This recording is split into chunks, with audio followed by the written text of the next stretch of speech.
Canadians seeking early intervention from bankruptcy spikes to a new January record.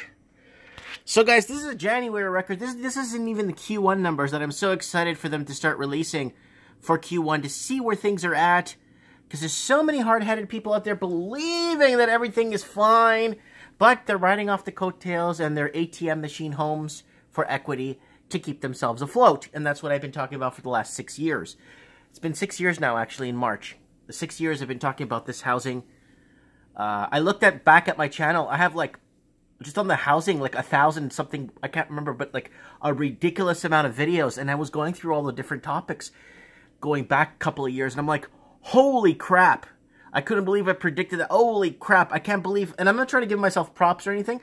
It's just because I've been doing this for so long and kind of involving myself with all the other English-speaking countries in the world and seeing how we are being bought out right under our feet. So now our debt levels, what's going on? So let's see what Better Dwelling has for us today. Canadian debt levels are well documented at this point, but we've seen so many problems arise until now. The Office of Superintendent of Bankruptcy. So you go to the link and it goes to this. Kapow! It's Government of Canada page. OSB filings show January was a big month for insolvency growth. Bankruptcies are declining across Canada, but more consumers are filing consumer proposals. The type of insolvency filing designed to prevent full-blown bankruptcy has hit a new record pace of growth. So, people are starting to file. And I think in the States, Chapter 11. I can't remember. Insolvencies, bankruptcies, and consumer proposals. Insolvencies are filled when people or businesses can't keep up with their debt. These two types of filings recognized in Canada. Consumer proposals and bankruptcies. A consumer proposal is an attempt to negotiate paying a fraction of what you owe with your creditors. Bankruptcies are when licensed insolvency trustee, LIT, liquidates your assets and distributes them to your creditors. If you've got debt problems, hopefully you can tackle them with your consumer proposal phase. If it gets bad, you're gonna have to go for a bankruptcy. You're gonna have to go for a bankruptcy. Yeah, I read that right. It sounds like pretty cool the way they said that, actually. Total insolvencies increased over 8%. The total number of insolvencies filed by consumers showed mild growth. The OSB received 9,308 filings in January, an 8.35 increase from the month before.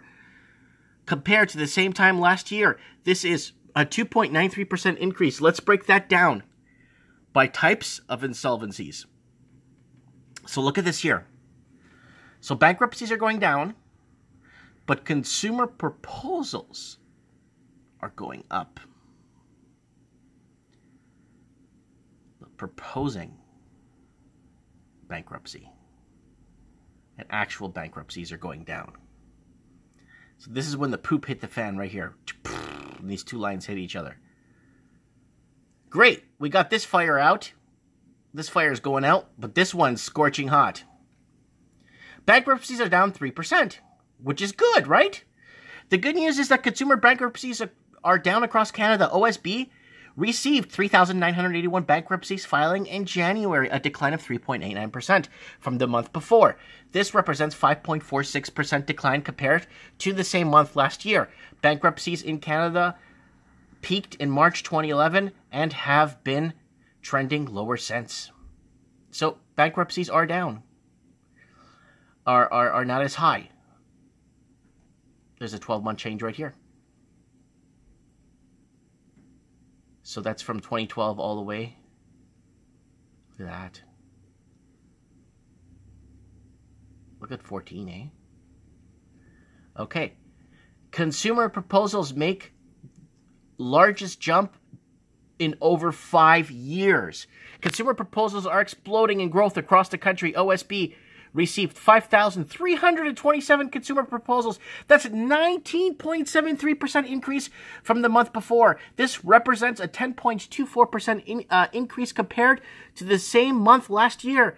The 12-month increase beats the previous January growth record set in 2013, despite being less severe from an insolvency, it's still not great to see those numbers are climbing. Of course not. This is horrible. But it is happening, people, and the trend is heading that way. So there's the insolvency of every January. So there you go. January 28, 12-month change, 10.24%. Almost hitting the 11% mark there. Consumer proposals surging is by no means a good sign. It shows consumers are increasingly looking for debt relief early on. Good for them. They're solving debt problems before they get too bad. But for the economy, since these consumers are going to have to reduce consumption, an economy run by debt-driven growth is going to have a tough time chugging along. It's called kicking the can down the road. We've been talking about this for the last 6 years. We've only seen mild increases to interest rates, and insolvency growth has returned as rates continue to normalize. This segment is primed for growth. Kind of a big deal for real estate markets considering what debt experts have been observing. So that's it right there, people from Better Dwelling. They do a really good job putting up these articles and keeping people in sight. Because when you start reading articles saying, oh, bankruptcies are down. Yeah, but people applying or trying to figure out their finances is going up a lot worse and filing for different forms of bankruptcy, or in the States they'd call it Chapter 11, I guess that's what it is. I think it is. I can't remember off the top of my head right now because it is Tuesday morning. It is my Monday. So let me know what you guys think in the comments below. This is just January, so we're going to have to wait a whole cycle a year to find out how much. But Q1's coming up, guys.